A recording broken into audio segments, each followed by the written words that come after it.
Ang batang bulag na anak ng albularyo na ginabayan ng diwatang Lawin. Sa isang malayong baryo sa Ilocos, may isang batang isinilang na bulag si Jerry ang pangalan niya, tahimik, palaging nakaupo sa tabi ng altar ng ama niyang si Mang Orquido, isang albularyong kilala sa buong rehiyon, bagamat wala siyang paningin, tila ba mas malawak ang kanyang nadarama kaysa sa mga taong may mata. Kahit sa murang edad, alam ni Jerry kung may masamang espiritong dumaraan, o kung may sakit ang isang tao kahit hindi pa ito lumalapit sa kanila. Sabi ng mga matatanda, may kakaibang dugo raw si Jerry, at sa gabi ng kanyang ika-12 kaarawan, napatunayan ng lahat na totoo nga ito.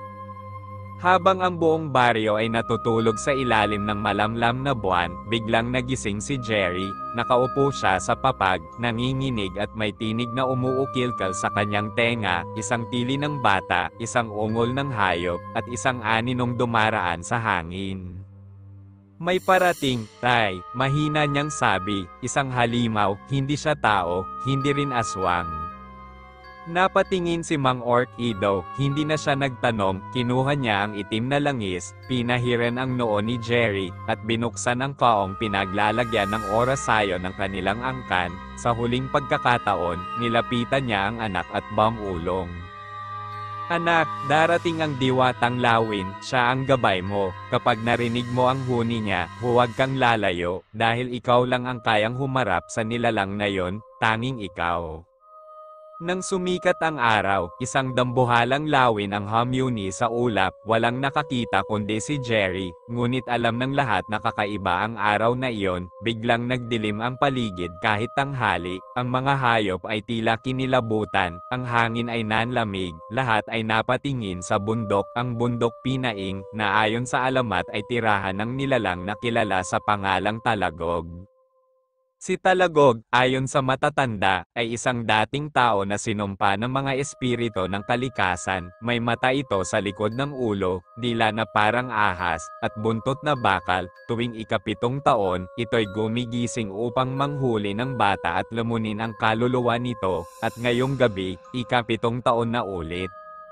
Bitbit ang baston, isang sako ng dahon ng sambong, at oras yung iniwan ng kanyang ama, tahimik na tinungo ni Jerry ang bundok, gabay niya ang huni ng diwatang Lawin. Kahit walang mata, ramdam niya ang bawat hakbang ng lupa, ang bawat patak ng hamog, ang bawat galaw ng mga aninong nakadikit sa mga puno. Pagdating niya sa tuktok, biglang bumukas ang lupa at lumitaw ang isang kuweba. Mula rito, umaalingasaw ang amoy ng dugo, bulok na laman, at asupri. Tumindig ang mga balahibo ni Jerry, naroon si Talagog. Bulag na bata, wika ng halimaw mula sa dilim, bakit mo ako hinahanap? Dahil may liwanag sa kabila ng iyong dilim, sagot ni Jerry, at hindi ako natatakot sa iyo. Nag-alab ang paligid, lumitaw si Talagog, pula ang mata, itim ang balat na puno ng hiwa, at ang dilay humahampas sa lupa, tila bundok ang laki ng katawan nito, ngunit hindi umatras si Jerry, sa kanyang loob, may boses ng diwatang Lawin.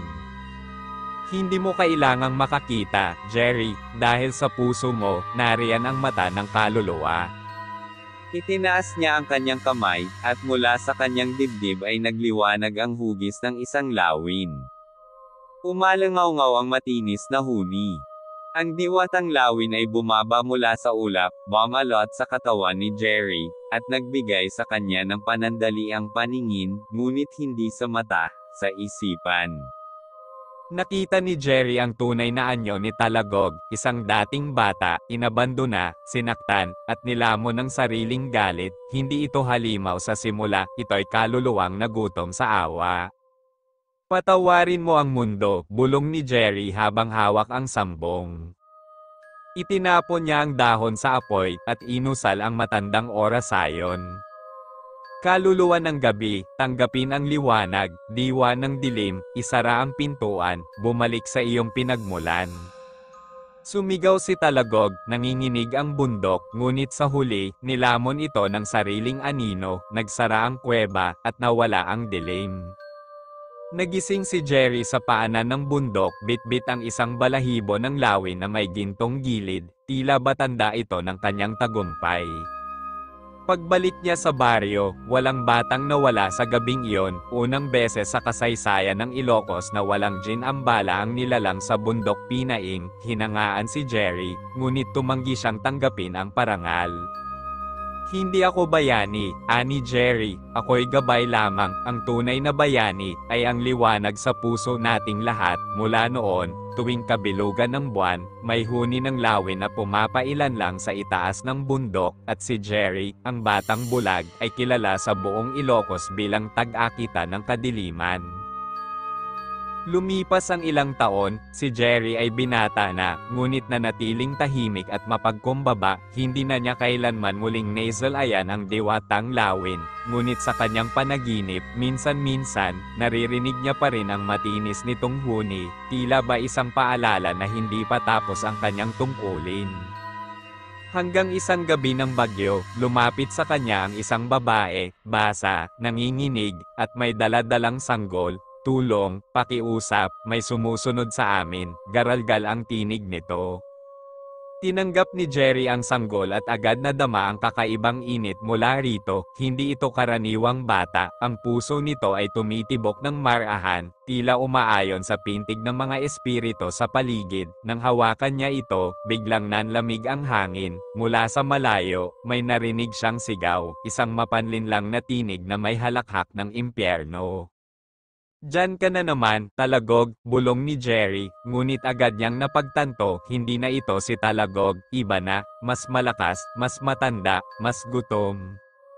Muling binuksan ni Jerry ang kaong iniwan ng ama, ngunit iba ang hangin ngayon, ang oras ayon ay tila hindi sapat, ang sambong ay natutuyot kahit bagong pitas, at ang lawin, wala na ang kanyang huni.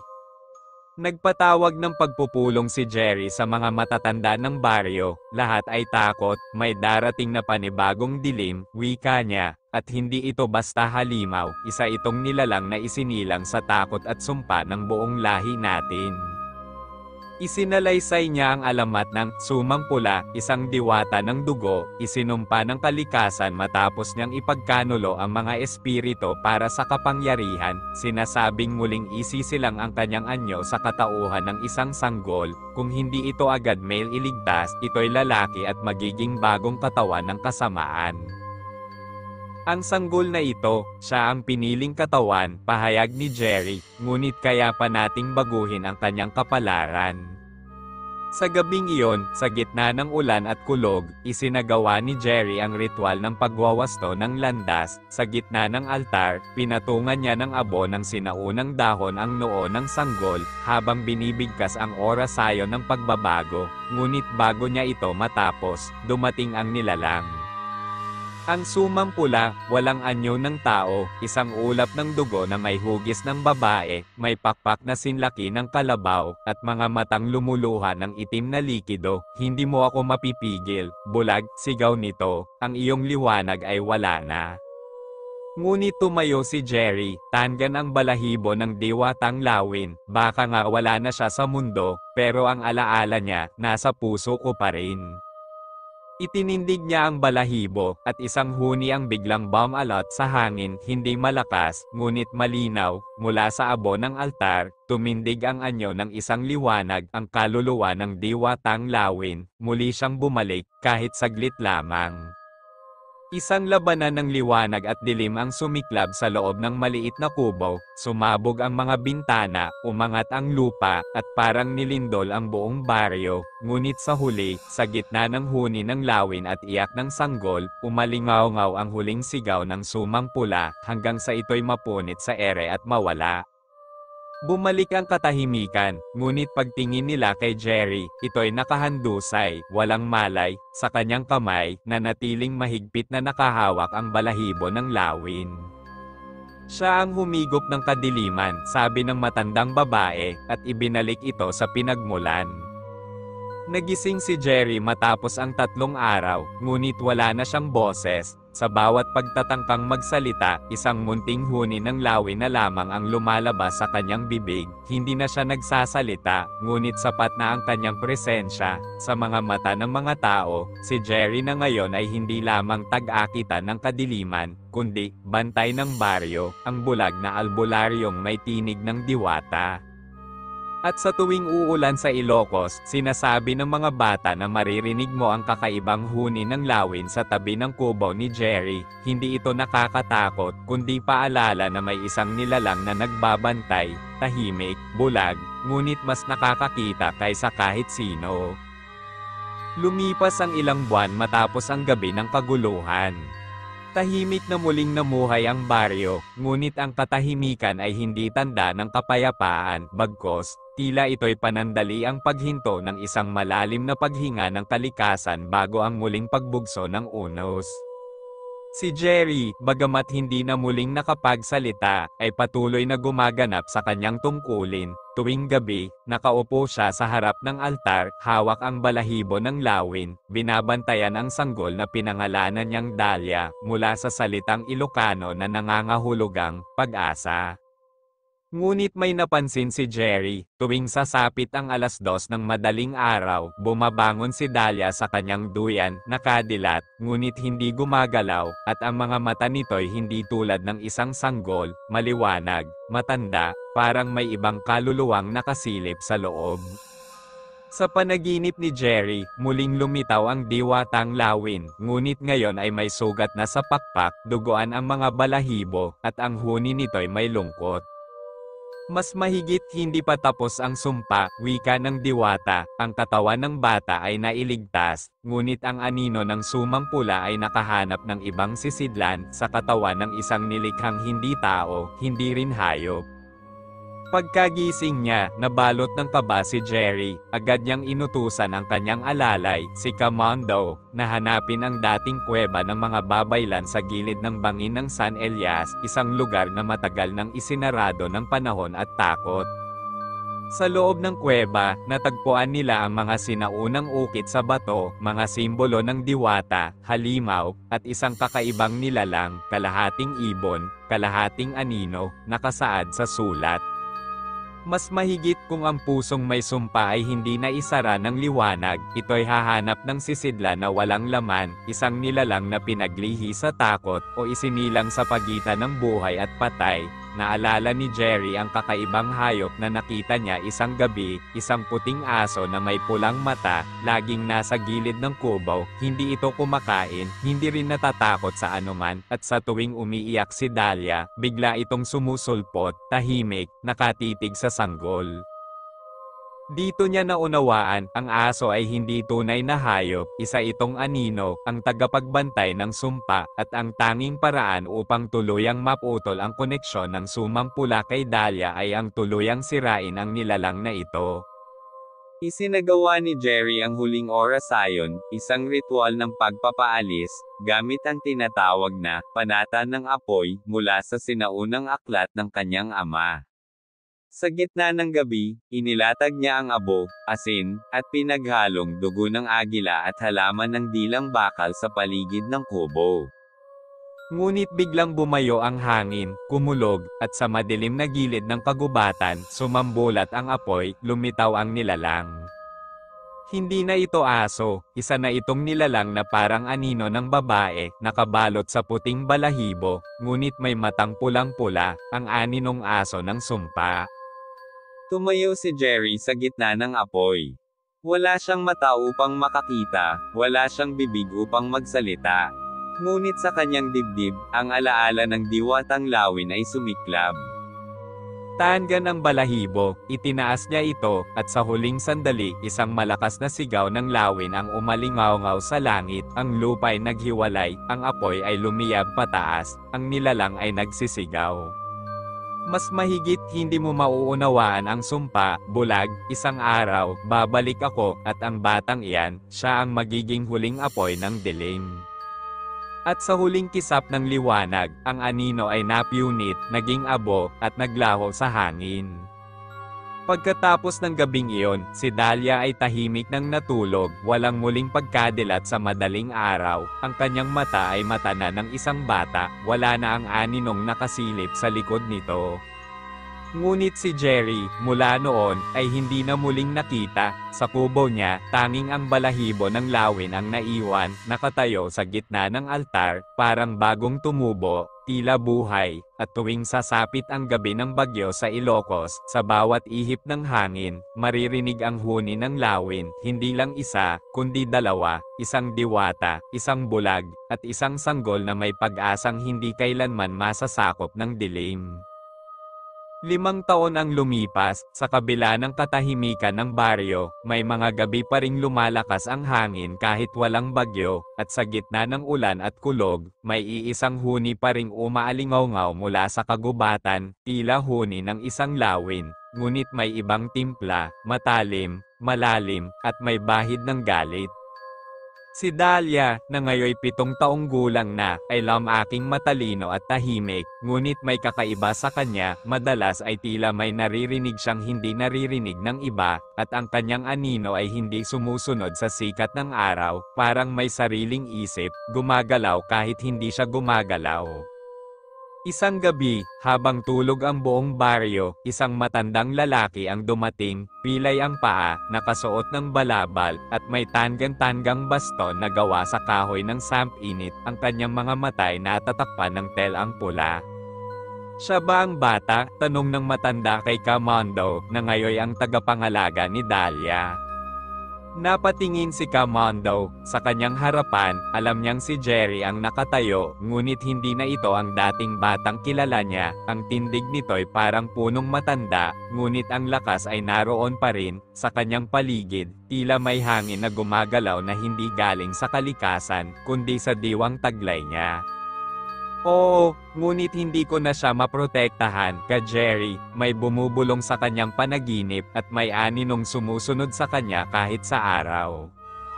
Tumango si Jerry, hindi pa tapos ang sumpa, may isa pang bahagi ng anino na hindi natin napatay, at ngayong malapit nang magwawalo ang buwan sa hilaga, babalik ito, hindi bilang nilalang, kundi bilang sarili ng bata.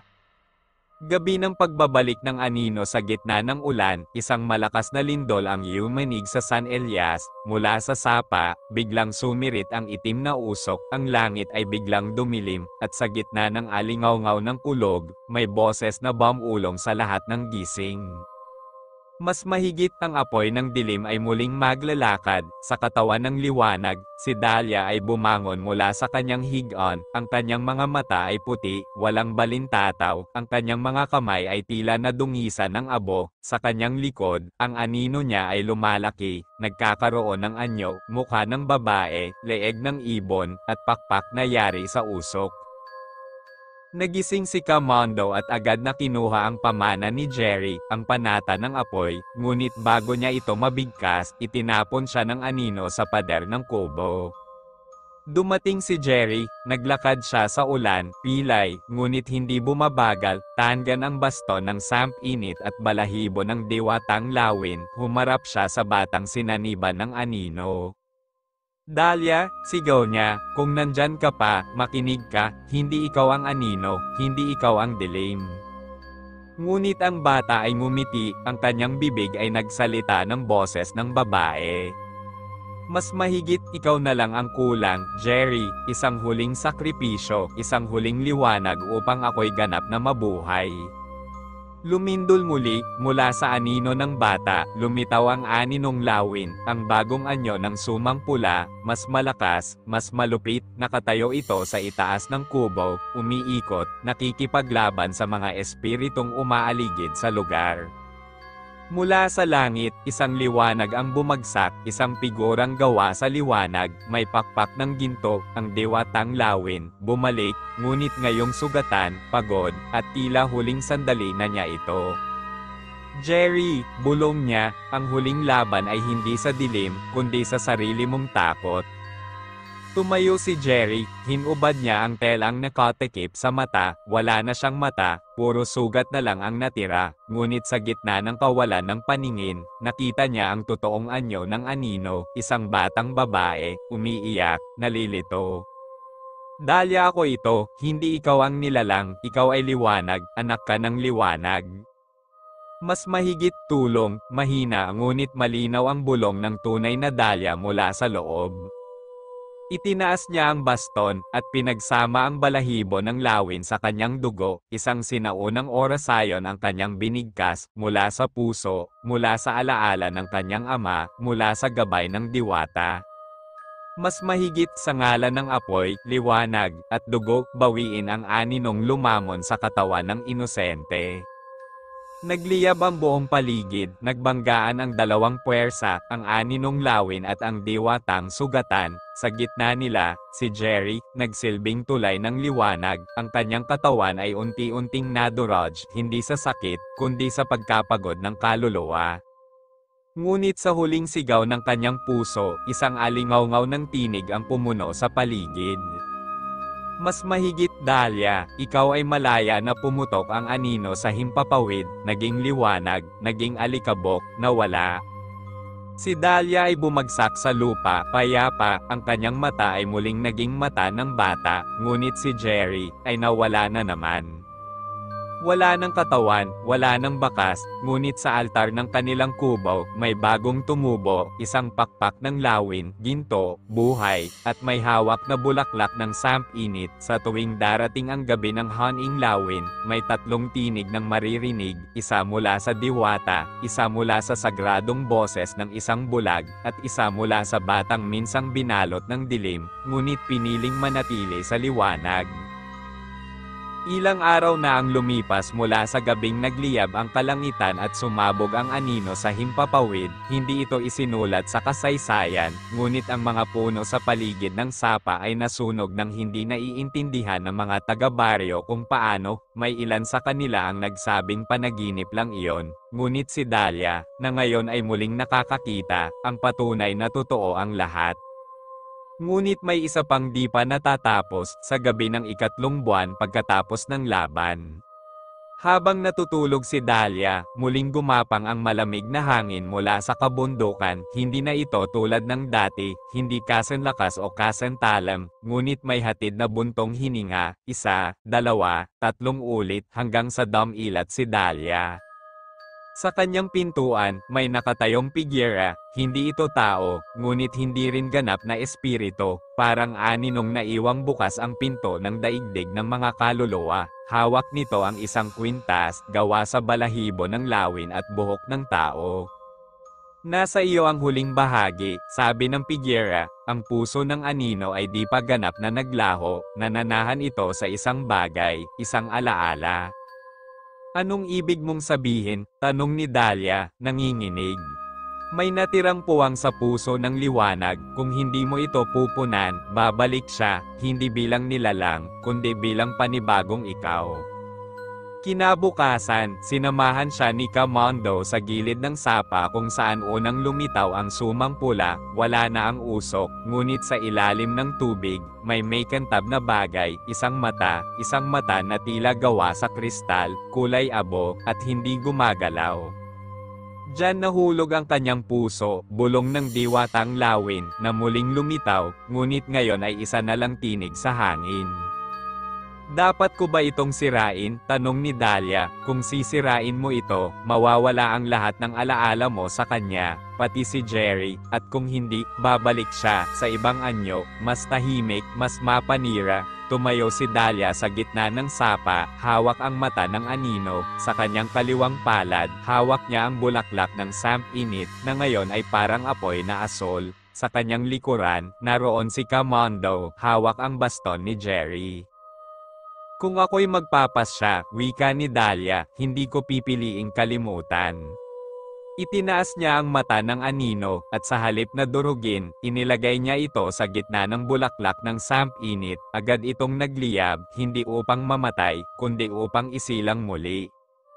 Mula sa liwanag, isang bagong anyo ang lumitaw, isang puting lawin na may matang abo. Wala ng anino, wika ng tinig ng diwata, ngayon, ikaw na ang tagapag-ingat ng liwanag at dilim. Lumipas ang mga taon, si Dahlia ay hindi na lamang batang may lihim, siya na ang bagong tagapangalaga ng baryo, hindi siya albularyo, ngunit ang kanyang salita ay may bigat, ang kanyang anino ay muling naging kanya, sumusunod na muli sa liwanag ng araw, ngunit sa kanyang dibdib ay may palatandaan, isang maliit na peklat, hugis lawin, na kumikislap tuwing gabi ng malakas na hangin. Ang baston ni Jerry ay inilagay sa dambana sa gitna ng gubat sa tabi ng isang punong sampinit na hindi namamatay, at tuwing gabi ng haning lawin, sinasabi ng matatanda na maririnig pa rin ang tatlong tinig ng diwata, ng bulag, at ng batang minsang sinaniba ng anino, ngunit may isa pang tinig na sumisingit paminsan-minsan, isang bulong na puno ng pag-ibig, sakripisyo, at paalala, hindi lahat ng dilim ay kaaway, minsan, ito'y paalala lang, kung gaano kaliwanag ang ating pinanggalingan. 2 taon ang lumipas mula nang naging tagapag-ingat si Dahlia ng liwanag at dilim, sa baryo ng San Elias, unti-unting bumalik ang sigla, wala nang aninong gumagala tuwing gabi, wala nang kakaibang huni mula sa kagubatan, ngunit sa puso ni Dahlia, alam niyang ang katahimikan ay hindi wakas, ito'y pahinga lamang. Tuwing gabi, bago siya matulog, binubuksan niya ang bintana ng kanyang maliit na kubo at tinitingnan ang langit. Sa gitna ng mga bituin, minsan ay may lumilipad, isang puting lawin na may matang abo, nagmamasid sa kanya mula sa itaas. Isang gabi, habang hawak niya ang baston ni Jerry, biglang umihip ang malamig na hangin, bumukas ang pintuan ng kanyang kubo, at sa labas ay may nakatayong isang batang lalaki, hubad ang paa, duguan ang leleyan ng damit, at may mga matang kulay abo na tila walang buhay. Tulong, mahina nitong sambit, dinala ni Dahlia ang bata sa loob ng kanyang kubo, pinunasan niya ito, pinainom ng mainit na sabaw, at tinanong, saan ka galing, I hope. Hindi ito sumagot, ngunit nang dumampi ang kanyang kamay sa ulo ng bata, may matalim na tanong na pumasok sa kanyang isipan, hindi sa salita, kundi sa pakiramdam. Bakit mo ako binuhay? Napalayo si Dahlia, nanigas ang kanyang katawan, naramdaman niya ang malamig na hangin sa kanyang batok, ang puting lawin mula sa langit ay biglang dumapo sa bubong ng kanyang kubo, hindi na kasing linaw ng dati, kumukupas na ang mga balahibo nito, at sa dibdib nito ay may marka, hugis mata. Hindi siya bata, bulong ng diwata, isa siyang tanong na hindi mo sinagot. Kinabukasan, dumiretso si Dahlia sa punong sampinit kung saan inilagak ang baston ni Jerry. Doon, nakatayo si Camondo, tila inaasahan ang kanyang pagdating, may bagong nilalang, sambit ni Dahlia, hindi siya anino, hindi rin liwanag, isa siyang tanong, tumango si Camondo, iyon ang panganib ng pagpili ng alaala kaysa paglimot, ang puso ng anino, kahit sinabayan ng liwanag, ay may iniwang puwang. Muling lumitaw ang bata sa gitna ng gubat, sa paligid nito, ang mga halaman ay natutuyo, ngunit hindi ito dahil sa kasamaan, ito'y dahil sa kawalang katiyakan. Ano ako? Tanong ng bata, kung anong paniniwala mo sa sarili mo, sagot ni Dahlia, iyon ang magiging anyo mo. Dinala ni Dahlia ang bata sa dambana, sa harap ng baston ni Jerry, hinubad niya ang kanyang kwintas, ang balahibo ng lawin, pinagsama sa mata ng anino, inilagay niya ito sa palad ng bata. Hindi ko kailanman nais na ikaw ay maging anino o liwanag lamang, ikaw ay bahagi ng parehong mundo, sa'yo ko ipapamana ang pag-iingat. Nagliwanag ang kwintas, ang bata ay napaatras, ngunit hindi nasunog, bagkos, ang kanyang balat ay kumislap, ang mata'y nagbago, naging kulay ng dapit hapon, hindi liwanag, hindi dilim, gitna. Mula sa kawalan, muling narinig ang tinig ni Jerry. Mas mahigit ang tunay na tagapag-ingat ay hindi pumipili ng panig, siya ang tumatanggap sa kabuuan. Ang batang lalaki ay pinangalanan ni Dahlia bilang tala, hindi dahil siya'y bituin, kundi dahil siya ang palatandaan ng panibagong yugto.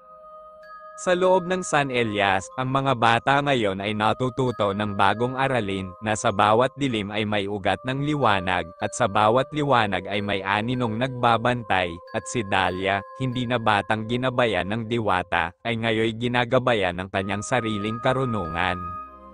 Minsan sa isang taon, sa gabi ng Haning Lawin, dalawang figura ang makikita sa tuktok ng burol, isang batang babae na may baston, at isang batang lalaki na may matang dapit hapon. Wala silang sinasabi, ngunit ang katahimikan nila ang nagsisilbing panata na ang gabing mapayapa ay hindi dahil walang dilim, kundi dahil may taong handang harapin ito. Makalipas ang ilang taon, si Tala ay lumaki sa piling ni Dahlia, hindi bilang isang bata lamang, kundi bilang kasamang tagapagbantay ng balanse. Ang kanyang mga mata ay hindi kailanman naging ganap na liwanag, ngunit hindi rin muling naging anino. Ito ay nanatiling kulay dapit hapon, palatandaan ng pagsasanib ng dilim at kaliwanagan.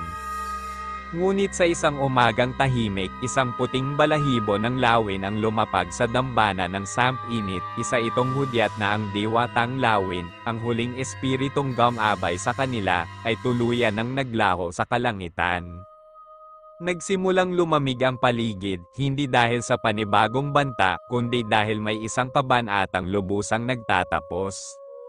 Sa gitna ng kagubatan, nagtayo si Dahlia at Tala ng huling dambana. Gawa ito sa mga lumang sangkap ng kalikasan, Samp-Init, puting bato, abo ng nasunog na anino, at balahibo ng lawin. Inilagay nila sa gitna ang baston ni Jerry at ang ginintoang pakpak na minsang tumubo sa altar ng kanilang tahanan.